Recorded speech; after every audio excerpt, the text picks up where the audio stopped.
In 1972, my grandfather pulled an oak workbench out of a barn that had been abandoned since the 1940s. The wood was gray, cracked, weather-beaten, covered in dust and bird droppings.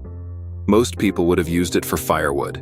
He carried it home, cleaned it with a stiff brush, and rubbed it down with a single can of liquid that cost him about $1.50 at the hardware store. That workbench is still in my garage today. The wood is dark, smooth, and harder than oak has any right to be. 54 years later, it has never been refinished. Not once. The same liquid is what I used 3 years ago on a 6-foot section of my own backyard fence as an experiment. The rest of the fence is the original cedar, gray and splintered. The kind every homeowner ends up staring at every summer, wondering if it is finally time to rip it down and start over. The section I treated is dark brown, smooth, and looks like it was installed last month. 3 years. Same weather, same sun, same rain. 2 completely different boards. That same liquid, in the same hardware store, in basically the same can, costs about $2.40 today. And it will do the same thing to any piece of wood you own. Furniture, hardwood floors, the deck on the back of your house, the fence between you and your neighbor, tool handles, the wooden door of an old shed. It penetrates the fibers, hardens inside the wood through a chemical reaction with oxygen, and becomes part of the material itself, permanently. However, the wood finishing industry, which generates over $12 billion a year selling polyurethane, varnish, stain, and refinishing services, has spent the better part of a century making sure you never reach for that $2 can. They replaced something that lasts 300 years with something that lasts 5. In the next 18 minutes, you are going to learn 3 things. First, the exact compound, where to find it, and the version you must avoid at all costs. Second, the step-by-step process to restore any wood surface so completely that it looks better than the day it was made. And third, the story of how this method was deliberately erased starting in 1939, when the synthetic coatings industry decided that wood finishes that lasted forever were bad for business. Stay until the end because there are 5 mistakes that will completely ruin your results. And the 4th one is a fire hazard that most people have never heard of and could burn down your garage if you ignore it. You walk out into your backyard on the first warm Saturday in April, after a long winter, and you take a real look at your fence for the first time in months. It is gray, splintered along the top edges. Some of the pickets have black streaks running down from where the nails have rusted. The cedar that was warm and golden when you installed it 8 years ago now looks like driftwood. Your deck is in the same shape. The boards are dry, faded, splintering at the corners, and a couple of them are starting to cup and crack. So you go to the hardware store, you walk down the wood care aisle and grab a gallon of deck stain, $40. Maybe a sealant on top of that for another $25. You spend a Saturday power washing, another Saturday brushing on the stain in the heat, and your fence and deck look pretty good for about a year. Maybe 2 if you got lucky. Therefore, you do it again. And again. Every 2 or 3 years you are out there with another $40 can of stain, brushing it onto wood that never seems to actually heal. The boards keep getting drier underneath. The stain just colors the surface. Eventually, pickets start splitting, deck boards have to be replaced, and you find yourself getting estimates for a new fence at $4,000 and a new deck at $12,000. You also have a piece of furniture inside the house that used to look beautiful. Maybe a dining table your wife inherited from her mother, maybe an oak dresser. The finish on it has gotten cloudy. Scratches show as white lines because the polyurethane underneath has cracked. So you call a professional refinisher, they quote you between $300 and $1,000. They do beautiful work. The furniture comes back gleaming. And in 5 to 7 years, the polyurethane starts cracking in the same places, and you are back to looking at a tired piece of furniture that needs another refinishing job. But here is what should make you furious. The wood underneath has not failed. Wood does not fail. Properly finished oak, walnut, cherry, maple, even cedar fence pickets can last 50 to 500 years, depending on the species. There are functional pieces of furniture in European museums that are older than the United States. There are wooden barns in Norway that have been standing since the 1400s. What fails is the finish. Every modern wood coating is a sacrificial layer. It exists to wear out, so you have to replace it. That is not bad design. That is the design. Polyurethane is engineered to need reapplication. Stain is engineered to fade. Varnish is engineered to crack. None of these products are trying to last forever, because a finish that lasts forever is a customer you never see again. And the worst part? They know what works.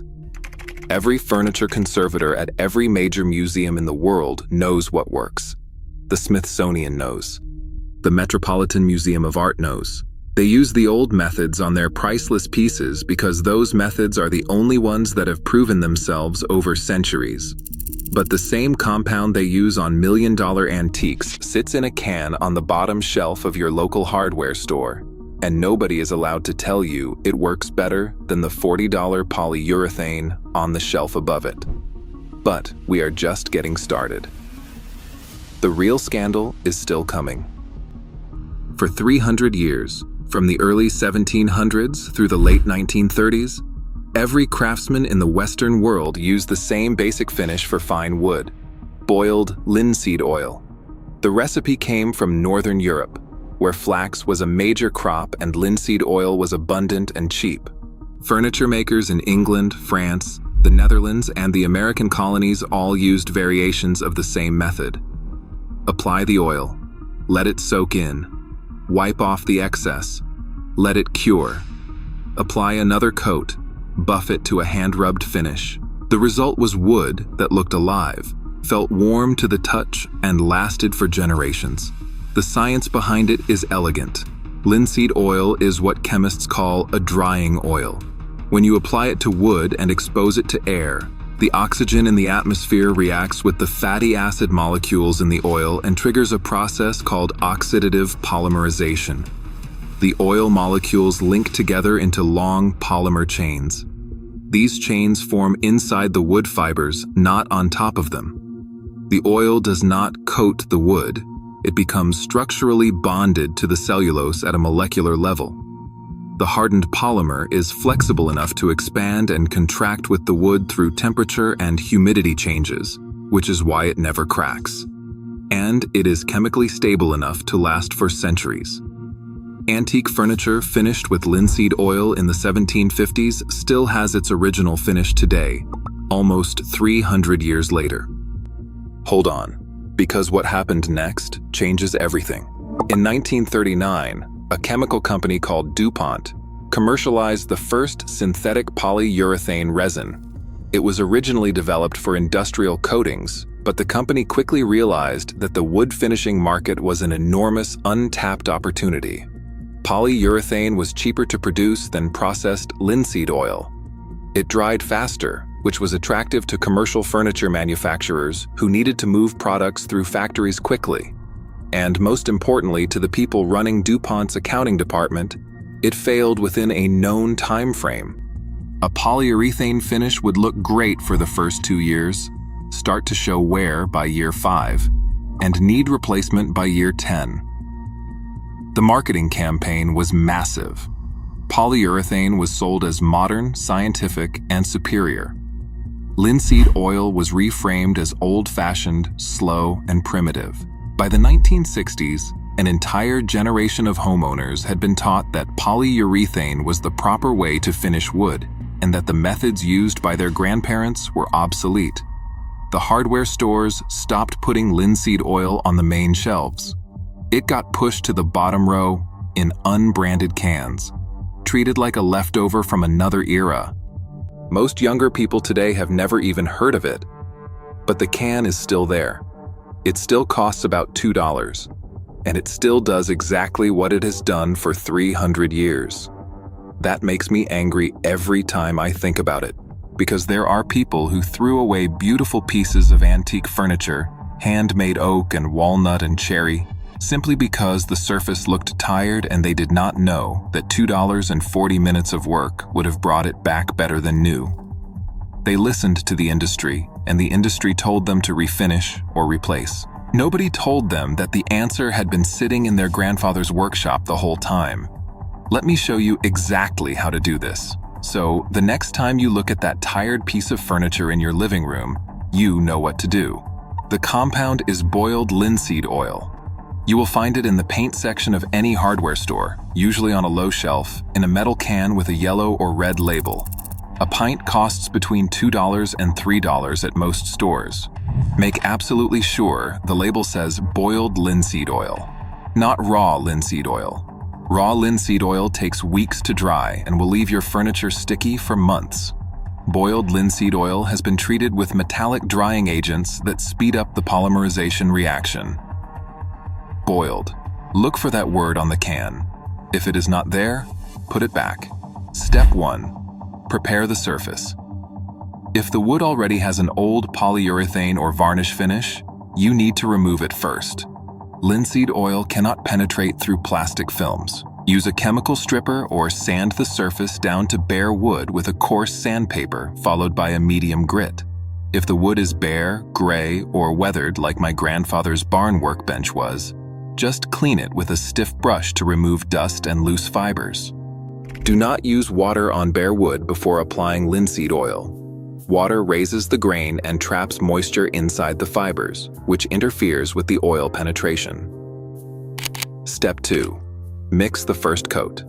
For the initial application on bare or thirsty wood, dilute the boiled linseed oil with mineral spirits at a 1-to-1 ratio, equal parts oil and mineral spirits. The thinner solution penetrates much deeper than full-strength oil because it is less viscous. This first coat is doing the most important work. It is carrying the oil molecules deep into the wood fibers, where the polymerization will create the structural bond. Pour the mixture into a small container. Use an old soup can or a glass jar. Step 3. Apply generously with a clean, lint-free cotton rag. Old t-shirt material works perfectly. Soak the rag in the oil mixture and wipe it onto the wood with the grain. The wood should look wet, almost dripping. Cover the entire surface. On thirsty old wood, you will literally see the oil disappearing into the fibers within seconds. Keep applying more until the wood stops drinking it in. This is the moment most people get wrong. They apply a thin coat like they would with paint. That is the polyurethane mindset. Linseed oil is not a coating. It is an absorption treatment. You want the wood to take in as much as it physically can during the first coat. I made a mistake the first time I did this on an old walnut side table. I treated it like polyurethane. Thin, even coat, careful brush strokes, worried about drips. 45 minutes later, the wood looked exactly the same as before I started. There was no transformation. I was about to give up when an old furniture restorer at the hardware store told me what I had done wrong. He said, "You are not painting the wood, you are feeding it. Drown it." So I went home and applied a second coat, this time pouring the oil onto the surface and rubbing it in until the wood was visibly saturated. Within minutes, the walnut darkened and came alive. The grain pattern jumped out like it had been hiding for 30 years. Step 4. Wait 30 minutes. During this time, the diluted oil is migrating deep into the wood fibers. You will see some areas absorb everything, while other areas still have visible oil pooling on the surface. After 30 minutes, take a clean dry rag and wipe off all excess oil from the surface. All of it. This step is critical. If you leave excess oil on the surface, it will polymerize into a sticky, tacky film instead of becoming part of the wood. Wipe firmly until the surface feels almost dry to the touch. The oil that has soaked into the fibers stays inside. The oil sitting on top has to come off. Now let me ask you something. How many pieces of furniture have you stripped, sanded, stained, and recoated over the years? How many weekends have you spent breathing chemical stripper fumes and sanding dust because you thought there was no other option? That time and that money is what the industry has been counting on. They sold you a process that requires repeating, and you have been faithfully repeating it your whole adult life. Step 5. Let the wood cure for 24 hours in a warm, dry, well-ventilated space. The polymerization reaction is happening during this time. The oil molecules are linking together into chains and bonding with the cellulose.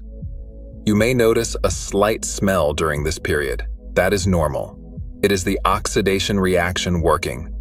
If you are finding this useful, hit subscribe. The next video I have planned shows another method the home improvement industry has been hiding for almost a century, and you do not want to miss it. Now let me finish showing you the proof. Step 6. After the first coat has cured for a full day, apply a second coat. This time use full-strength boiled linseed oil with no mineral spirits. The wood is no longer thirsty. The first coat has saturated the deep fibers. The second coat is building the surface layer. Wipe it on, wait 15 minutes, then wipe off all excess just like before. Let it cure another 24 hours. Step 7. Buff the surface with a clean, dry cotton cloth using firm circular motions. This is the step that creates the final hand-rubbed finish that furniture restorers charge hundreds of dollars to produce.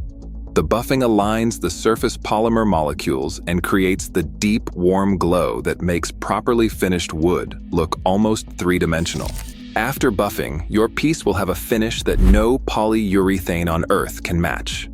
My neighbor across the street, a guy named Walter who restored old radios as a hobby, gave me an oak end table about 2 years ago. The finish was completely shot. Cracked, peeling, white rings everywhere. He said, "Throw it out or fix it, your choice." I stripped it down, did the boiled linseed oil treatment over the course of 3 days, and brought it back to him as a thank you for some carpentry work he had done for me. Walter took one look at it, ran his hand across the top, and asked me which professional refinisher I had used.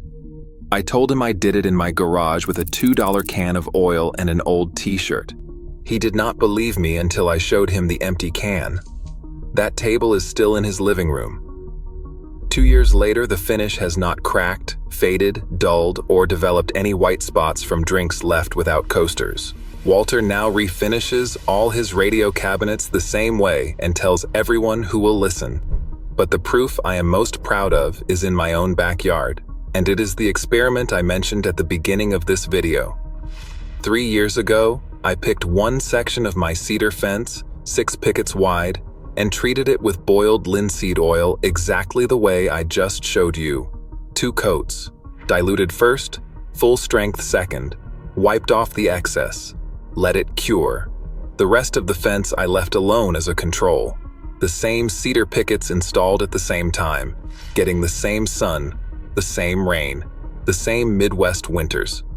3 years later, you can stand in my backyard and see the difference from 20 feet away. The untreated section is gray, splintered, with dark streaks where moisture has been working its way into the grain. The wood feels rough and dry to the touch. Some of the pickets have started to curl at the corners. It looks like every other neglected fence in the neighborhood. The treated section is dark brown, smooth, and the grain pattern is still clearly visible. When you run your hand across it, the wood feels firm and slightly warm, not the dry, porous feel of the rest of the fence. There are no splinters. There are no cracks. The pickets are flat and straight. It looks like cedar that was installed last summer, except it is the same age as the section right next to it that has been deteriorating since the day it went in. My neighbor Bob came over last fall, looked at the treated section for a long time, and finally asked if I had replaced those 6 pickets recently. I told him no. Those are the original pickets from when both our fences went up the same week. His fence is in the same gray splintered condition as the untreated part of mine. He has stained it twice in 8 years and spent close to $90 on stain each time. I told him about the linseed oil and walked him through the same process I am showing you now. Last I checked, he was halfway through treating his entire fence one section at a time. He said the hardest part is going slow enough to do it right when he can already see how much better the finished sections look. Now before you try this, You need to hear what I am about to tell you. Because the fourth mistake on this list is a fire hazard, and people have actually burned down their garages because nobody warned them. Mistake number 1. Buying raw linseed oil instead of boiled. Raw linseed oil never fully dries. It will leave your wood tacky and attract dust for months. Always boiled. Read the label. Mistake number 2. Applying too thick a coat and leaving it. Linseed oil is not a film finish. If you do not wipe off the excess after the dwell time, the oil sitting on the surface polymerizes into a sticky, gummy layer that ruins the finish. Apply generously. Wait, then wipe everything off the surface. The oil that matters is already inside the wood. Mistake number 3. Trying to skip the cure time. The oxidation reaction takes a full 24 hours per coat. If you apply the second coat after only a few hours, the first coat has not finished polymerizing, and the second coat interferes with the bonding process. Patience. 1 coat per day. Mistake number 4. This is the fire hazard.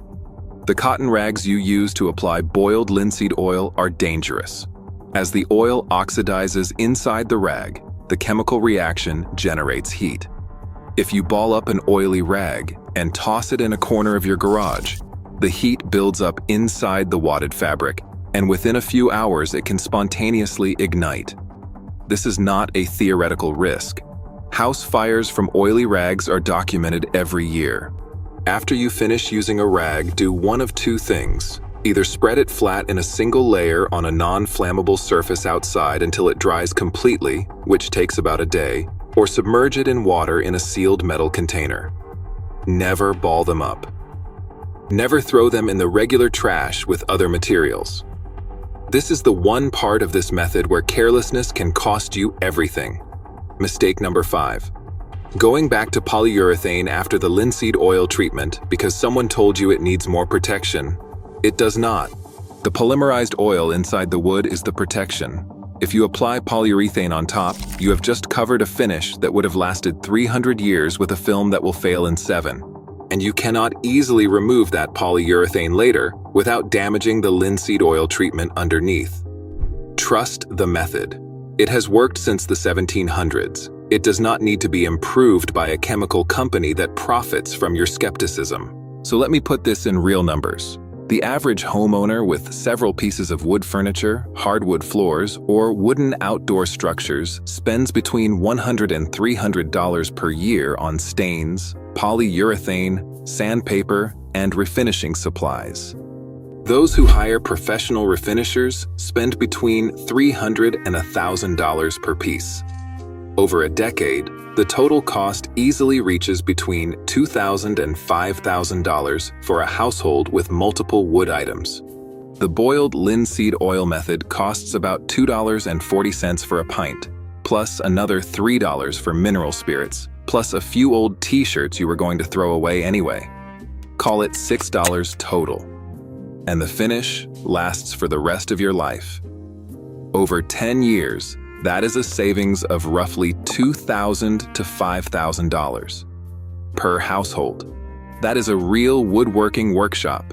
That is a vintage table saw.